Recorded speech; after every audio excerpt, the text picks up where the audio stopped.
എല്ലാവർക്കും ഫിനിഷ് കെയറിൻ്റെ പുതിയ വീഡിയോയിലേക്ക് സ്വാഗതം. നമ്മൾ ഇന്ന് ചെയ്യാൻ പോകുന്നത് ഒരു ഡൈ ക്രാഫ്റ്റ് ഐറ്റമാണ്. അപ്പോൾ വീഡിയോയിലോട്ട് കടക്കുന്നതിന് മുമ്പായിട്ട് വീഡിയോ ആദ്യമായി കാണുന്ന ആരെങ്കിലും ഉണ്ടെങ്കിൽ ചാനലൊന്ന് സബ്സ്ക്രൈബ് ചെയ്തേക്കണേ. വീഡിയോ ഇഷ്ടമാവുകയാണെങ്കിൽ ലൈക്ക് ചെയ്യാനും ഷെയർ ചെയ്യാനും ആരും മറക്കരുതേ. അപ്പോൾ ഇനി നമുക്ക് വീഡിയോയിലോട്ട് കടക്കാം. അപ്പോൾ നമ്മുടെ ഇന്നത്തെ റീയൂസിങ് ഐറ്റം എന്ന് പറഞ്ഞാൽ ഈ സ്മൈലിയുടെ ഒരു സ്പ്രിങ് ഉള്ള ടോയ് ഉണ്ടല്ലോ നമ്മൾ വണ്ടിയിലൊക്കെ വെക്കുന്നത്. അപ്പോൾ അതിന് ഞങ്ങളുടെ വണ്ടിയിൽ വെച്ചിരുന്നതിൻ്റെ മുകൾ ഭാഗം അങ്ങ് പോയി കേട്ടോ, തല അങ്ങ് ഊരിപ്പോയി. അപ്പോൾ അതിൻ്റെ മുകളിൽ ഞാൻ മാരിയോയെ വെക്കാൻ വേണ്ടിയാണ് ശ്രമിക്കുന്നത്. അപ്പം അതിനുവേണ്ടി ഞാൻ മൗൾഡിറ്റ് എടുത്ത് അതിൻ്റെ ഒരു പിക്ചർ പേപ്പറിൽ വരച്ചിരുന്നു. അപ്പോൾ ആ പേപ്പറിലേക്ക് അതിൻ്റെ ഒരു അളവിൽ തന്നെ ആ വരച്ചിരിക്കുന്ന അളവിൽ മാരിയോയെ ഒന്ന് സെറ്റാക്കി എടുക്കുകയാണ്. അപ്പോൾ ആദ്യം തല സെറ്റാക്കി അതിന് ശേഷം ചെറിയൊരു റൗണ്ട് ഉണ്ടാക്കിയിട്ട് ചെവിയൊക്കെ ഒന്ന് സെറ്റാക്കി ഒട്ടിച്ചു കൊടുത്തിട്ടുണ്ട്. അപ്പോൾ രണ്ട് ചെവിയും നമ്മൾ അതേപടി തന്നെ ചെറിയൊരു റൗണ്ടിൽ നിന്നും ഒട്ടിച്ചു കൊടുക്കുന്നുണ്ട്. ചെവിയൊക്കെ വലുതാണല്ലോ കാർട്ടൂൺ ക്യാരക്ടർ ആയതുകൊണ്ട്. അതേപോലെ തന്നെ വെസ്റ്റേണും കൂടിയാണ് കേട്ടോ. അപ്പോൾ അതിൻ്റേതായ ഒത്തിരി വ്യത്യാസം ഇതിന് വരുന്നുണ്ട് നമ്മുടെ സാധാരണ ക്യാരക്ടറിനെക്കാട്ടിലും. അപ്പോൾ അതിന് ശേഷം ഞാൻ മാരിയോയുടെ തൊപ്പിയാണ് റെഡിയാക്കുന്നത്. തൊപ്പിയുടെ മുമ്പോട്ടിരിക്കുന്ന എടുത്ത് കാണുന്ന ഒരു ഭാഗമുണ്ടല്ലോ, അന്ന് ഞാൻ പൈപ്പ് കണക്കെ ആക്കിയിട്ട് മുമ്പോട്ട് പ്രസ് ചെയ്ത് വെക്കുകയായിരുന്നു ചെയ്തിരുന്നത്.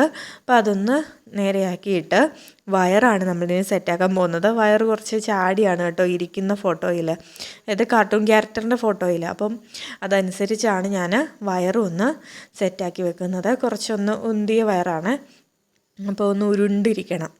അപ്പോൾ അതിന് ശേഷം അത് സെറ്റാക്കിയിട്ട് നമ്മൾ കൈയാണ് വെക്കുന്നത്. കൈ നമ്മൾ ആദ്യമേ ട്യൂബായിട്ടെടുത്ത് എല്ലാം ഈ കാർട്ടൂൺ ക്യാരക്ടേഴ്സ് ആയതുകൊണ്ട് തന്നെ എല്ലാം ഓരോ ശരീരാവയവങ്ങളും സാധാരണയെക്കാട്ടിലും വ്യത്യസ്തമായിട്ടാണല്ലോ എപ്പോഴും ഇരിക്കുന്നത്. ഇപ്പോൾ കൈയൊക്കെ കണ്ട എന്നെ ഒരു കുഞ്ഞു സാധനങ്ങളാണ്. ഇപ്പോൾ കൈയുടെ ആ ടീഷർട്ട് ഇടുന്ന അത്രയും ഭാഗം ഒന്ന് സെറ്റാക്കിയിട്ടുണ്ട് ഇപ്പം നമ്മൾ. അതിന് ശേഷം നമുക്കിനി കൈപ്പത്തിയാണ് സെറ്റാക്കാനുള്ളത്.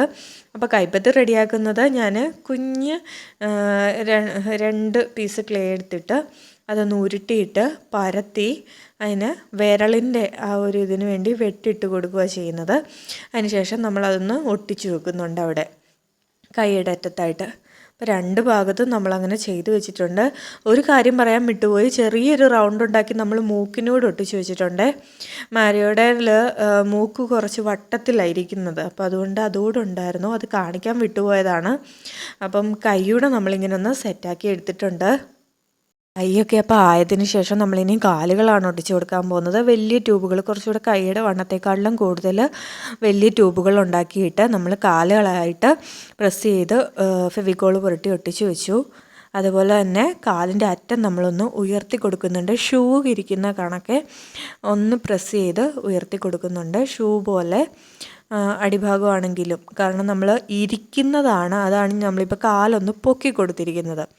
ഇരിക്കുന്നതായിട്ടാണ് സ്പ്രിങ്ങിലപ്പോൾ ഇരിക്കുന്ന ആ ഒരു സ്പ്രിങ്ങിലിരുന്ന് ആടുന്ന രീതി. അപ്പോൾ അതിനു വേണ്ടിയാണ് നമ്മളതൊന്ന് ഉയർത്തി കൊടുത്തിരിക്കുന്നത്. അതിനുശേഷം നമുക്കൊന്നൊന്ന് നേരെ ആക്കി എടുക്കണം. കഴിഞ്ഞ തവണ നമ്മൾ ഗണപതി ആക്കിയിരുന്നതുപോലെ തന്നെ ഇതിൻ്റെയും താഴ്ഭാഗം നമുക്കൊന്ന് നേരെ പരത്തി കൊടുക്കേണ്ടതായിട്ടുണ്ട്. മൊത്തത്തിൽ ഞാൻ വെള്ളം തൊട്ട് മിനുസപ്പെടുത്തി എടുക്കുന്നുണ്ട്. അപ്പോൾ അങ്ങനെ ഏകദേശം ഒന്ന് എല്ലായിടവും കറക്റ്റായിട്ടൊന്ന് സെറ്റായി വരുന്നുണ്ട്. അപ്പം വെള്ളം തൊട്ടിപ്പോൾ ഞാൻ സ്മൂത്താക്കി കൊടുക്കുകയാണ് ചെയ്യുന്നത്. അപ്പം അത്രയിട ഇപ്പോൾ കഴിഞ്ഞിട്ട് നമ്മളിനി മീശയാണ് കൊടുക്കുന്നത്. മാരിയോയുടെ ഒരു മെയിൻ സംഭവമാണല്ലോ മീശ, വീരപ്പൻ്റെ പോലത്തെ മീശ. അതിനുശേഷം വാ പൊളിച്ച് ചിരിക്കുന്ന മാരിയാണ്. അപ്പോൾ അതുകൊണ്ട് പേന വെച്ച് ഞാൻ വാ പൊളിച്ചിരിക്കുന്ന പോലെ ഒന്നാക്കി കൊടുക്കുന്നുണ്ട്. അതിനുശേഷം ഞാൻ 2 സൈഡിലും മൃതാവ് വെക്കുന്നുണ്ട്, മുടിയുടേത്. അപ്പം അത് ചെറിയ നാരുകളുടെ കണക്കെ ഒന്ന് ചെറിയതായിട്ടൊന്ന് ആക്കി കൊടുക്കുന്നുണ്ട്. അതിനുശേഷം നമ്മൾ പുരികമാണ് വെക്കുന്നത്. ഐബ്രോയൊക്കെ ഏറ്റവും കുഞ്ഞു ട്യൂബുകൾ ഉണ്ടാക്കിയിട്ട് ഐബ്രോ കണക്കെ നമ്മളൊന്ന് ഒട്ടിച്ചു കൊടുക്കുകയാണ് ചെയ്യുന്നത്. കണ്ണിൻ്റെ ഭാഗം ഞാൻ പ്രസ് ചെയ്ത് ആദ്യമേ വെച്ചിരുന്നു കേട്ടോ, അപ്പോൾ എങ്കിലേ കണ്ണിൻ്റെ ഇത് കാണും. അതിനുശേഷം നമ്മുടെ അതൊന്ന് ഉണങ്ങിയിട്ട് പുറകുവശത്താണ് നമുക്ക് ഇത് സെറ്റാക്കാനുള്ളത്. അപ്പം പുറകുവശത്തും മറ്റേതിൻ്റെ ബാക്കിയായിട്ട് ഫ്രണ്ടിൻ്റെ ബാക്കിയായിട്ട് വേണമല്ലോ റെഡിയാക്കാൻ. അപ്പോൾ അതിനു വേണ്ടി തൊപ്പിയുടെ ഭാഗവും അതുപോലെ ബാക്ക് ഹെയർ അങ്ങനെ കുറേ ഭാഗങ്ങൾ, ബോട്ടം, ടീഷർട്ട്, അങ്ങനെ കുറേ സംഭവങ്ങൾ നമുക്ക് ആക്കിയെടുക്കാനുണ്ട്. അപ്പോൾ അതും കൂടെ ഒന്ന് ആക്കിയെടുത്തിട്ടുണ്ട്. അതിനുശേഷം നമ്മുടെ സ്പ്രിങ് എടുത്തിട്ടുണ്ട്. അപ്പോൾ ഈ സ്പ്രിങ്ങിൽ നമ്മളിതിനെ മാരിയോയെ ഒന്ന് ഒട്ടിച്ച് വെക്കാൻ. അത് ആദ്യമേ ഞാൻ ആദ്യം mseal വെച്ചാണ് വെച്ചത്. പിന്നെ അതിൻ്റെ കൂടെ ഞാൻ ഫെവിക്കോളും ആഡ് ചെയ്തിരുന്നു.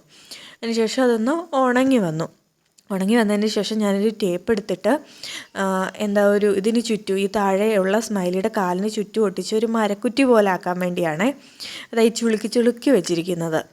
അപ്പോൾ അതിനുശേഷം നമ്മളിനി പെയിൻറ്റിങ്ങിലേക്കാണ് കിടക്കുന്നത്. ആദ്യമേ ഞാൻ ബ്രൗണും വൈറ്റോട് ചേർത്തൊരു ബോഡി കളർ ഉണ്ടാക്കിയിരുന്നു. അപ്പോൾ അത് കയ്യിലും മുഖത്തും ചെവിയിലും ഒക്കെ ആയിട്ട് അടിച്ചു കൊടുത്തു. അതിനുശേഷം റെഡാണ് ഞാൻ ഉപയോഗിച്ചിരിക്കുന്നത്. ടീഷർട്ടിനാണ്. നമുക്കറിയാം സ്വാഭാവികമായിട്ട് നമ്മൾ കാണാറുള്ളതാണ് മാരിയോയുടെ ടീഷർട്ട് എപ്പോഴും റെഡാണല്ലോ. അപ്പോൾ തൊപ്പിയും ടീഷർട്ടും ഒക്കെ റെഡാണ്. അതേപോലെ തന്നെ വള്ളിപ്പാൻ്റൊക്കെ ഉണ്ടല്ലോ, അതൊക്കെ ജീൻസാണ് സാധാരണ കാണാറ്. അപ്പോൾ ജീൻസിൻ്റെ നിറം ഇല്ലാഞ്ഞിട്ടാണ് കേട്ടോ ഞാൻ ഈ ബ്ലൂ എടുത്തടിച്ചിരിക്കുന്നത്. അപ്പോൾ അത് വെച്ചാണ് ബോട്ടമൊക്കെ ഞാൻ ശരിയാക്കി എടുക്കുന്നത്. അപ്പോൾ അതിന് ശേഷം നമ്മൾ തിരിച്ച് കിടത്തുന്നുണ്ട്. തിരിച്ച് പുറകുവശം കൂടെ നമുക്കൊന്ന് സെറ്റാക്കി എടുക്കണം. ടീഷർട്ടും അതേപോലെ ഹെയർ, ക്യാപ്പ്, ഇതിൻ്റെ എല്ലാം ബാക്കി ഭാഗം നമുക്ക് പുറകുവശത്തൂടെ ചെയ്യാൻ കിടപ്പുണ്ടല്ലോ. അപ്പോൾ അതും കൂടെ നമ്മളൊന്ന് റെഡിയാക്കി എടുക്കുന്നുണ്ട്. ഫ്രണ്ടിലത്തേൻ്റെ ബാലൻസായിട്ട് കണ്ടിന്യൂഷനായിട്ട് ഇരിക്കത്തക്ക രീതിയിൽ. പിന്നെ ഹെയർ ഒരു വെസ്റ്റേൺ ക്യാരക്ടറാണല്ലോ, അപ്പോൾ ഓൾറെഡി ബ്രൗൺ കളറായിരിക്കണം ഹെയർ കൂടുതലും. അതിൻ്റെ കൂടെ ഒരു ഡാർക്ക്നെസ് വരുന്നിടത്താണ് ഞാൻ ബ്ലാക്ക് വെച്ച് ഒന്ന് ഷെയ്ഡ് ചെയ്ത് ചെറിയ രീതിയിൽ കൊടുത്തിരിക്കുന്നത്. അപ്പോൾ ഇത്രയും നമ്മുടെ സെറ്റായി. അതിന് ശേഷം നമ്മളിനി ഷൂ ആണ് ബ്ലാക്ക് കളർ കൊടുക്കുന്നത്. അതിനുശേഷം മീശയ്ക്ക് കൊടുക്കുന്നു. അത് കഴിഞ്ഞ് നമ്മൾ ചെയ്യുന്നത് പുരികവും കണ്ണും കൂടാണ് സെറ്റാക്കാനുള്ളത്. അപ്പം പുരികത്തിനും ബ്ലാക്ക് തന്നെയാണ് കൊടുത്തിരിക്കുന്നത്. പുരികത്തിന് കൊടുത്തതിന് ശേഷം നമ്മൾ കണ്ണ് വരച്ചെടുക്കേണ്ടതായിട്ടുണ്ട്. അപ്പോൾ കാർട്ടൂൺ ക്യാരക്ടറിൻ്റെ പോലത്തെ തന്നെ കണ്ണുകൾ നമ്മൾ വരച്ചെടുത്തിട്ട് ചെറിയൊരു കൺപീലിയൊക്കെ കൊടുത്ത് സെറ്റാക്കണം. അതിന് ശേഷം നമുക്ക് ഇതൊന്ന് ഉണങ്ങാൻ വേണ്ടി വെക്കാം. അപ്പോൾ അത് ഉണങ്ങിയതിന് ശേഷം നമുക്കിനി ബോട്ടം ഭാഗം ഞാൻ പറഞ്ഞിരുന്നു മരക്കുറ്റി പോലെയാണെന്ന് പറഞ്ഞിരുന്നു. അപ്പോൾ അതുകൊണ്ട് ബ്രൗൺ കളറ് നമ്മൾ ആദ്യം കൊടുക്കുന്നുണ്ട്. ശേഷം ഞാൻ ബ്ലാക്കാണ് മരക്കുറ്റിയുടെ ചുളിവുള്ള ഭാഗങ്ങളിൽ കൊടുക്കുന്നത്. അപ്പം അപ്പോഴേ നമുക്കുള്ളൊരു റിയാലിറ്റി ഫീലിംഗ് വരത്തുള്ളൂ. അപ്പോൾ അതിനുശേഷം നമ്മുടെ ഏകദേശം എല്ലാം ഒന്ന് സെറ്റായിട്ടുണ്ട്. വീഡിയോ എല്ലാവർക്കും ഇഷ്ടപ്പെട്ടു എന്ന് വിചാരിക്കുന്നു. ബാക്കും ഫ്രണ്ടും നമ്മൾ ഒരുപോലെ സെറ്റാക്കിയിട്ടുണ്ട്. വീഡിയോ ഇഷ്ടമായെങ്കിൽ ലൈക്ക് ചെയ്യാനും ഷെയർ ചെയ്യാനും ആരും മറക്കരുതേ. ആർട്സ് ആൻഡ് ക്രാഫ്റ്റിൻ്റെ എന്തെങ്കിലും ഓർഡറുകളൊക്കെ ഉണ്ടെങ്കിൽ ഫിനിസ്കെയറിനെ ആരും മറന്നുകളയരുതേ. സംഭവം പൊളിയല്ലേ, കിടു സാധനമല്ലേ, വെറുതെ നമ്മളിതൊന്നും കളയണ്ടല്ലോ അല്ലേ. അപ്പോൾ ഇനി അടുത്ത വീഡിയോയുമായി ഞാൻ നിങ്ങളുടെ മുമ്പിൽ എത്തുന്നിടം വരെ ടാറ്റാ.